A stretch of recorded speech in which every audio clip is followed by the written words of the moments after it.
నేనేం పెట్టినా అంటే కేసీఆర్ ఏం రాసిన కేసీఆర్ మోడల్ మంత్ర versus Revanth Reddy model mess అని చెప్పి పెట్టిన.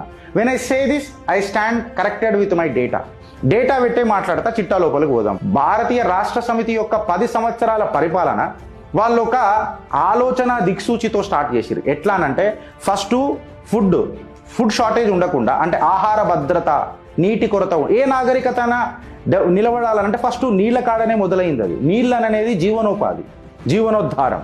సో వాళ్ళు నీళ్లతో మొదలెట్టి పవర్ 24/7 ఇచ్చి, స్టార్టప్లకు ఒక ఈకో సిస్టమ్ ఇచ్చి, దాని తర్వాత GSCC global smart city competitive index whatever it is GSCC అందులోకి ఎంటర్ అయ్యి గ్లోబల్ బెంచ్ మార్క్ని తయారు చేసే ఒక మోడల్ తయారు చేసిరు Telangana. First water security mission Kakatiya, mission Bhagiratha తీసుకొని వచ్చింది. 23,000 ట్యాంకులని రివైవ్ చేసింది, జీవనం పోసింది.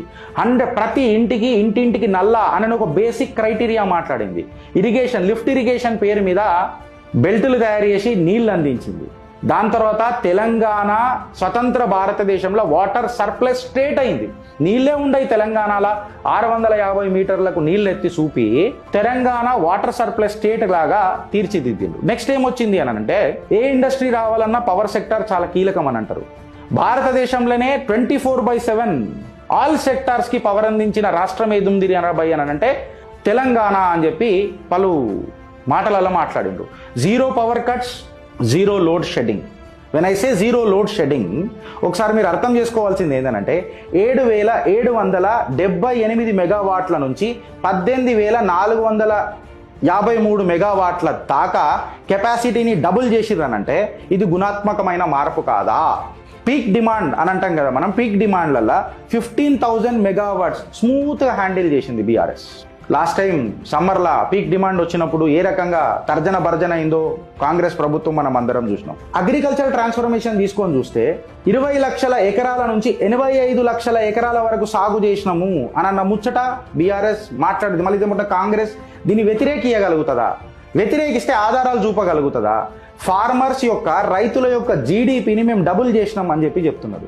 రైతు బంధువు ఇచ్చి దేశానికే దిక్సూచైన రాష్ట్రం ఇది అని చెప్పి వాళ్ళు చూపించారు. ఇవాళ మోస్ట్ ఎఫిషియంట్ బిజినెస్ సిటీ అయింది. ఇవాళ టీఎస్ఐ పాస్ డేటా తీసుకొని మాట్లాడితే ఫాస్టెస్ట్ క్లియరెన్స్ సిస్టమ్ ఏదైనా రాష్ట్రంలో ఉన్నది అని అంటే అది Telangana. When I speak with data.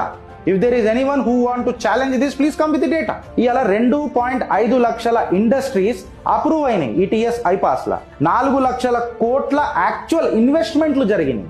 17 lakh direct jobs వచ్చినాయి అని చెప్పి చెప్తున్నారు. And when we come to T Hub, India's biggest startup incubator అని చెప్పి దీనికి కితాబ్ ఇచ్చిండ్రు. సుమారు 2,000 స్టార్టప్లకు ఇది సపోర్ట్ చేసింది. 300 గ్లోబల్ వెంచర్ క్యాపిటలిస్టులు, మెంటార్లు కలిసి పనిచేసిరు. స్టార్టప్ ఈకో సిస్టమ్ని ముంగడికి తీసుకుపోయినారు. భారత్లోనే నంబర్ 1 స్టార్టప్ ఈకో సిస్టమ్ లాగా నా భాగ్యనగరం ఎదిగింది బెంగళూరు తర్వాత. నిటీ వర్క్స్, నిటీ wallet or to that matter we hub, ఇవన్నీ మన ముంగట సాక్ష్యమై నిలబడ్డది. అంటే ఒక కంప్లీట్గా ఇంటిగ్రేటెడ్గా ఇన్నోవేషన్ పైప్ లైన్ తీసుకొని వచ్చి భారత్ని, తద్వారా తెలంగాణని ముంగటికి తీసుకుపోయే ఒక డిజైన్ డాక్యుమెంట్ మనకు కనబడ్డది. టీఎస్సీసీకి తెలంగాణ ఇంత పెద్దగా పోయింది, బెంగళూరుని ఇలా వెనకకు జరుపుతున్నది అని అంటే ఇలా తెలంగాణ ఏ రకమైన రాష్ట్రమో ఒకసారి మీరు గుర్తుపెట్టుకోర్రి.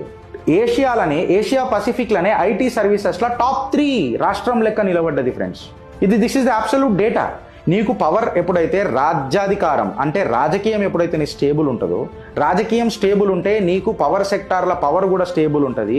తద్వారా నీకు వాటర్ సర్ప్లస్ స్టేట్ తయారు చేసిండ్రు.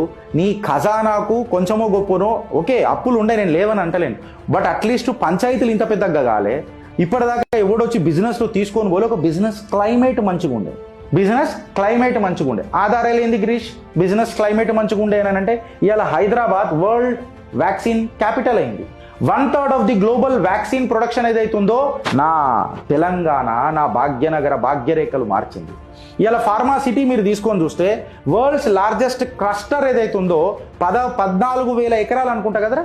14,000 ఎకరాలల్లా ఫార్మా క్లస్టర్, ఫార్మా సిటీ నా భాగ్యనగరం పక్కన ఉన్నది, తెలంగాణలో ఉన్నది.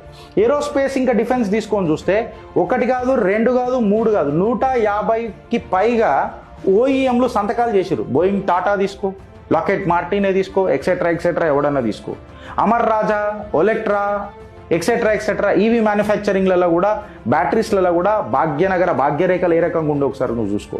అంటే ఇన్ఫ్యాక్ట్ చెప్పాలనంటే ఎలక్ట్రానిక్స్ మ్యానుఫ్యాక్చరింగ్ గ్రోత్లో 300% గ్రోత్ రేట్ చూపించింది నా తెలంగాణ. ఇది రియల్ ఈకో సిస్టమ్ కాదా? ఇలా కాంగ్రెస్ ఏ రకంగా క్రెడిట్ తీసుకుంటుంది ఇదంతా? ఇది కదా విజన్ డాక్యుమెంట్ అంటే.